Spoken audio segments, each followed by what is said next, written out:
सदर प्राण। जीव और प्राण में क्या भेद है गुरुदेव? ये गुरुदेव, जीव ही प्राण है या जीव और प्राण अलग अलग?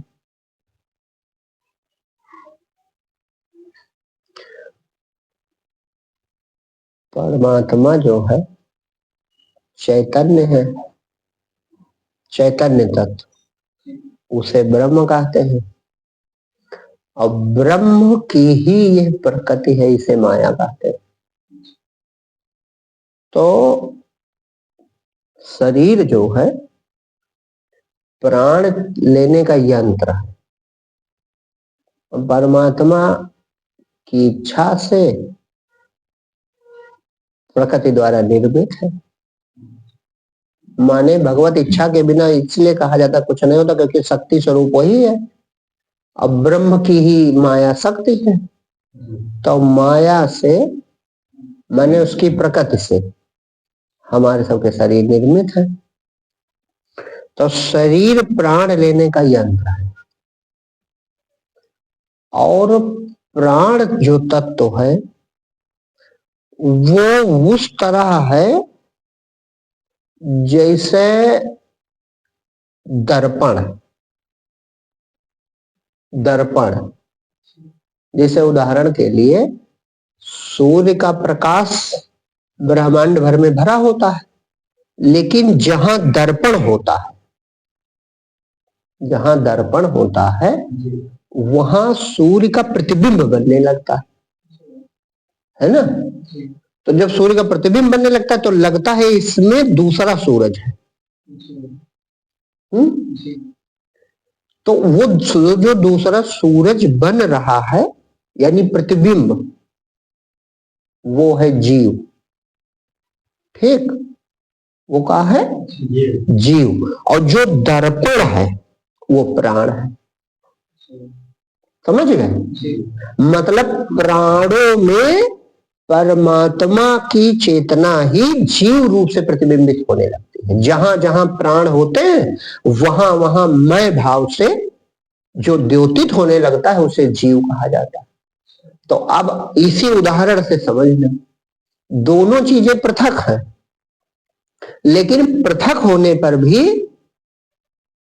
पूरा उदाहरण तो फिट नहीं बैठेगा, लेकिन समझने के लिए, जैसे उदाहरण के लिए दर्पण नहीं है, मान लो घड़े में पानी है, तो उसमें भी अगर शांत है तो सूर्य का बिंब बनेगा।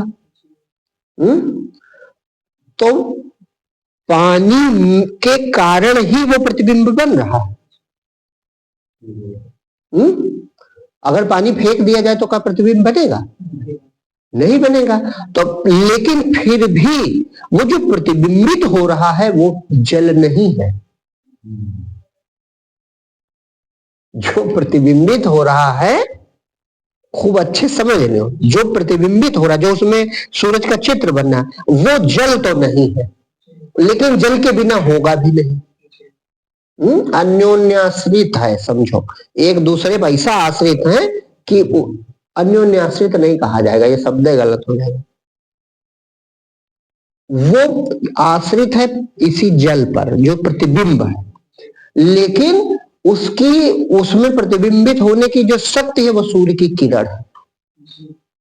वो अविनाशी है, माने किरण रूप से वो अविनाशी है, और प्रतिबिंब जो है वो मिथ्या है। अब वो मतलब झूठा नहीं है, वो मिथ्या है। मिथ्या माने दिखाई पड़ता है कुछ और। मिथ्या का मतलब क्या होता, पहले ये जान।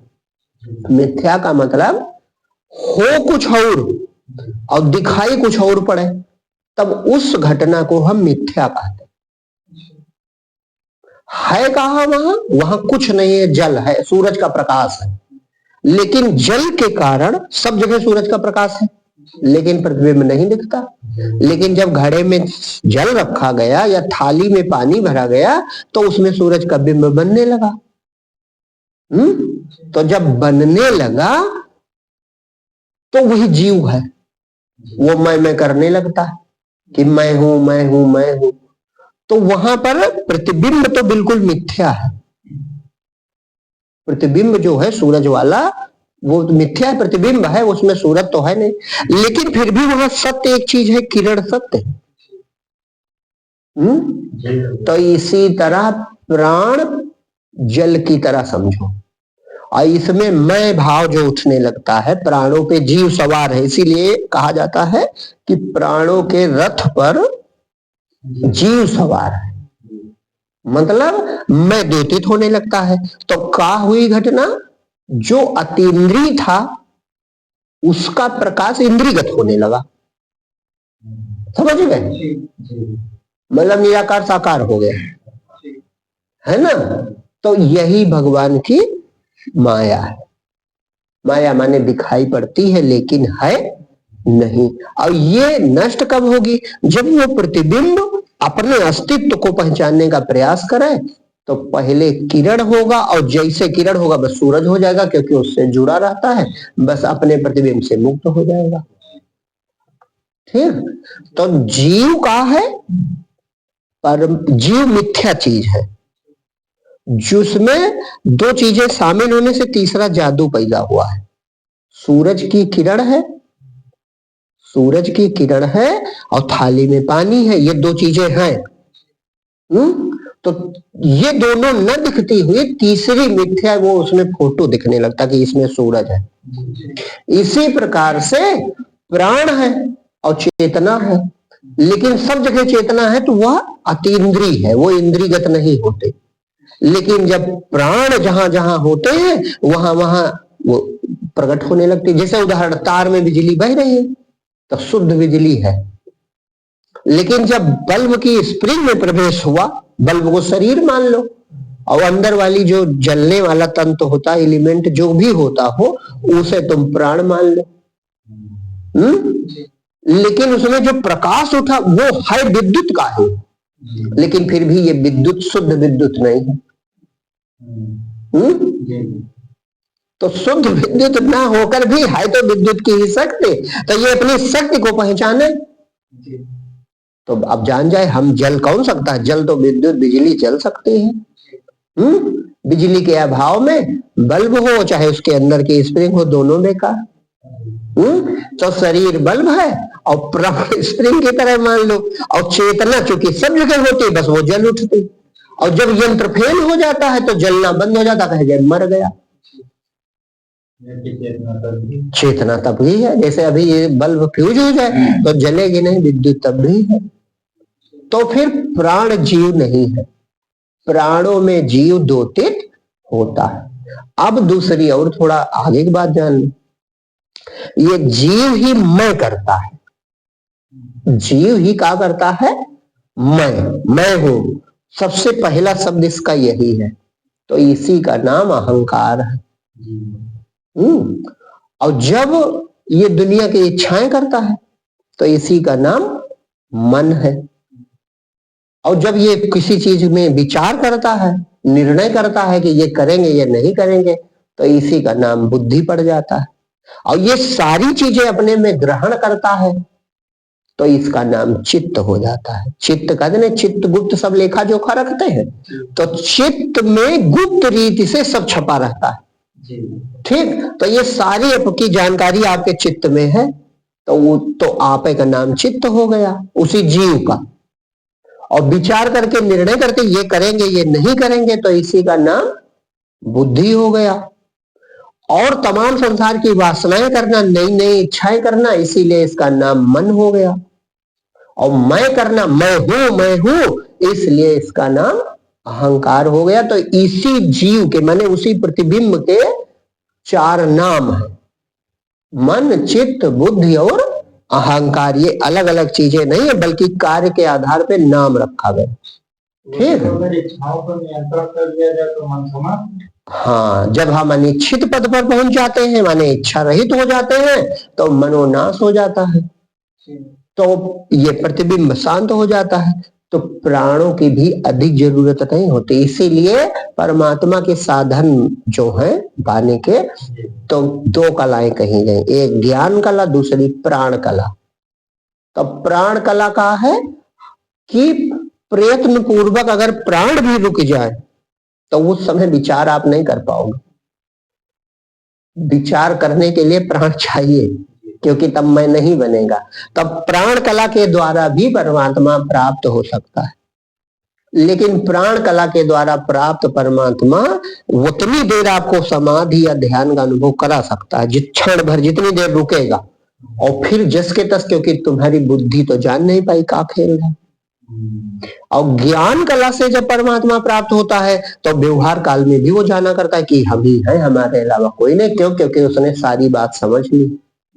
तो ज्ञान कला से पुष्ट होकर के सहज समाधि प्राप्त हो सकती है।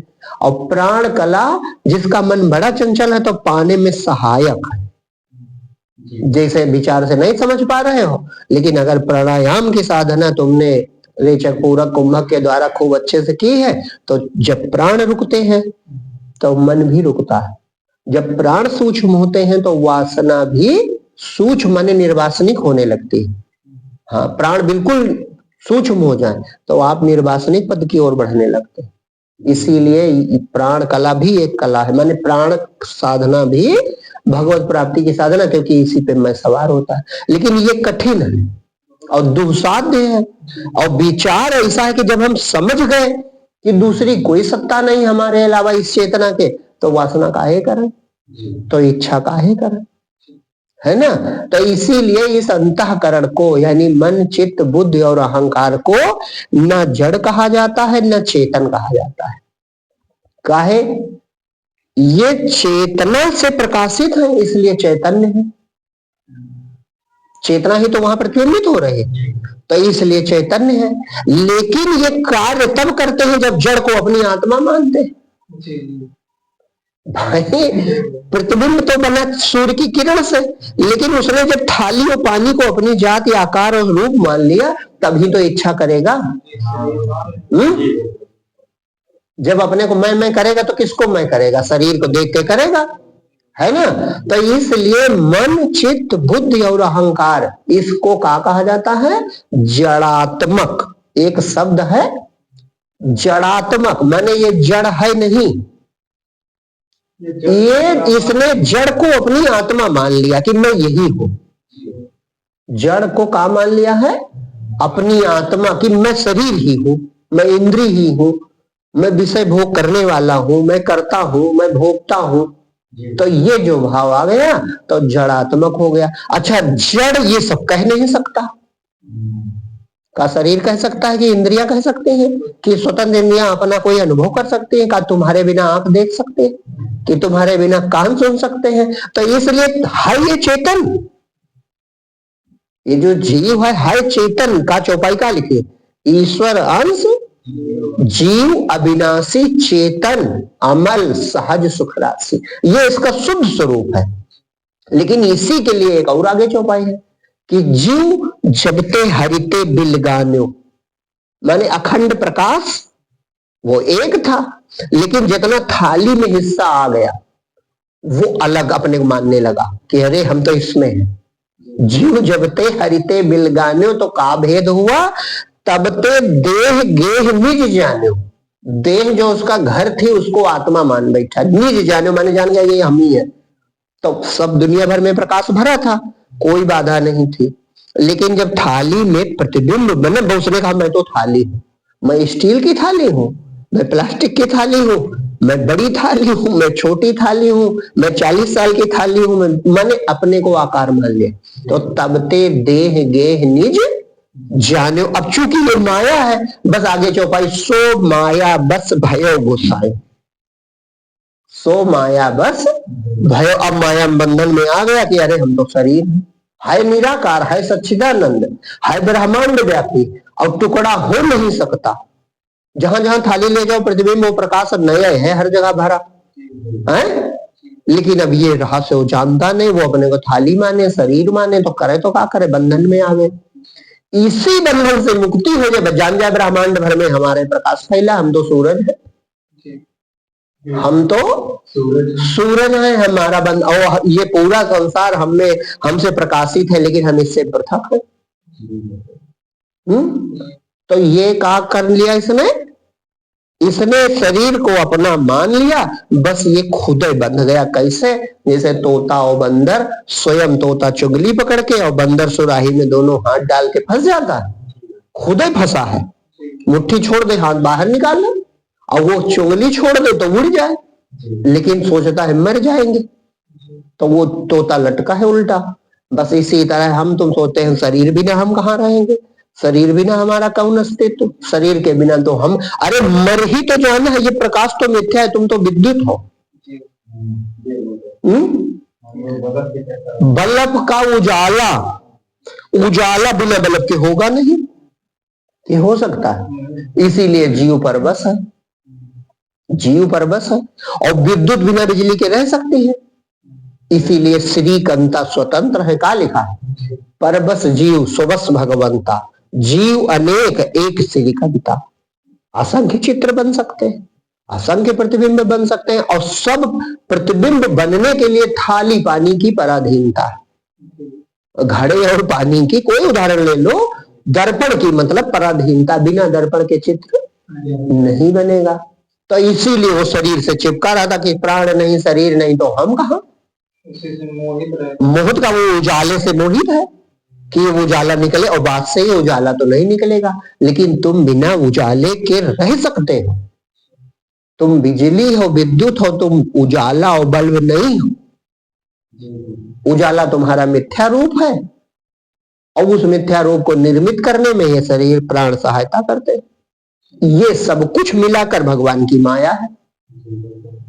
जैसे गीता में भगवान बताते नहीं कि ये जितना जो हमने बताया ये सब का है, ये क्षेत्र है, माने माया है ये सब, और मैं क्षेत्रज्ञ हूं, मैं निर्मित करने वाला, बनाने वाला, ज्ञाता, क्षेत्र को जानने वाला। क्षेत्रज्ञ माने क्षेत्र को जानने वाला, तो तुम जानने वाले हो। तो तुम चेतन हो, चेतन परमात्मा के अंश हो, उसी में शांत हो जाओ, अपना स्वरूप देख लो। लेकिन जड़ को अपनी आत्मा मानने के कारण जब ये मन बना है तो जड़ात्मक ही कहा जाता है, क्योंकि शुद्ध चेतन को कोई भ्रम नहीं होता, और जड़ अपने को जानता नहीं है। तो ये बीच में जो अहंकार मैं बना है, ये दोनों चीजें इसमें शामिल है। ये सोचता है मैं चेतन हूं, लेकिन बिना जड़ के, बिना शरीर के मैं होता कहां, है ना। बस यही मिथ्या गांठ जड़ चेतन ही ग्रंथि पड़ गई, बस वो समझता है हम इसमें बंधे, और बंधा बंधा नहीं है। का वो प्रतिबिंब जो है वो थाली में बंधा है, कैद है।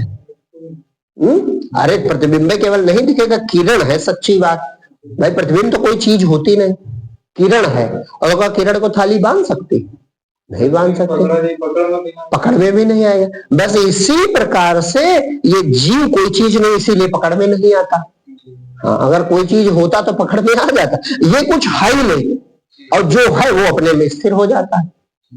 बस क्या होता, घटना ये होती कि बल्ब फूटा, तो बल्ब फूटेगा तो बल्ब के टुकड़े मिल सकते हैं, अंदर वाले एलिमेंट मिल सकते हैं, उजाला मिलेगा इसीलिए कोई पकड़ नहीं पाता कि क्या हुआ भैया इसमें घटना। और विद्युत मान लो अतीन्द्रिय हो तो बस काम है खत्म, वो तो इंद्रियातीत है परमात्मा, उसे जाना नहीं जा सकता। और जो जीव था ये जादू था उसी का, तो जादू गायब हो जाता है तो कैसे पता चले जीव कहाँ गया उसी जगह लय हो गया। ऐसे बल्ब टूटा तो उजाला गायब, तो क्या मिलेगा ढूंढने से, बल्ब के टुकड़े मिल सकते हैं, अंदर के उसके जो कुछ लगा हो वो मिल सकता है, लेकिन उजाला मिलेगा क्योंकि पराधीन था शरीर के। बस यही जीव हो तुम। लेकिन का जीव नष्ट हुआ, वो यहाँ ये उदाहरण पूरा नहीं देते, वो दूसरा बल्ब देखने लगता तो उसमें शक्ति, जैसे रोज सपने में देखने लगता, वहां तुम जलने नहीं लगते हो, मैं वहां भी करने लगते हो है?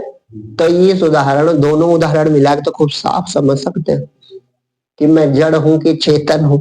ना जड़ हूं ना मैं चेतन, मैं हूं सभी से न्यारा। क्यों? क्योंकि जड़ की अपेक्षा से चेतन कहा जाता है। संसार के जड़ चेतन दोनों झूठे, ये जीव की यहाँ वाली चेतनता जो है, ये इंद्रियगत चेतनता है, तो यह भी झूठी। जैसे स्वप्न में कुछ लोग जीवित भी तो होते हैं, और कुछ ट्रेन बसे जा रहे हैं, तो दोनों एक समान है कि अंतर है? तो इसी तरह इस जगत की जड़ता और चेतनता, इन दोनों के पार वो चेतन परमात्मा है। हाँ, ये एक रस है, इसमें जड़ है ना चेतन, ना जड़ हूं ना मैं चेतन, मैं हूं सभी से न्यारा, और कहने को ये जगत भी अस्तित्व है हमारा। तो कहने भर को, चूंकि स्वप्न हम ही थे, तो कहने भर को स्वप्न हमारा रूप है, लेकिन स्वप्न में मैं हूं ही नहीं। इसी तरह इसमें परमात्मा नहीं है, परमात्मा तुम हो, इससे पृथक हो हमेशा। हाँ, वो अपना रूप देखो और अपने में शांत हो जाओ। तो समझ में तो आ गया ना। प्राण से जीव पृथक है, लेकिन प्राण से ही द्योतित होता है। शरीर के बिना जीव नहीं हो सकता, ये इतना याद रखो। जैसे बल्ब के बिना उजाला नहीं हो सकता, इसी तरह बिना शरीर के जीव नहीं हो सकता, चाहे सूक्ष्म शरीर काहे न धारण करे। सूक्ष्म कारण कुछ भी, जैसे स्वप्न में भी तो शरीर है और शरीर मिथ्या होता है, तो मिथ्या है तो जीव भाव भी मिथ्या है, और तुम सत्य हो, अपने पहचान लो, बस कल्याण हो गया।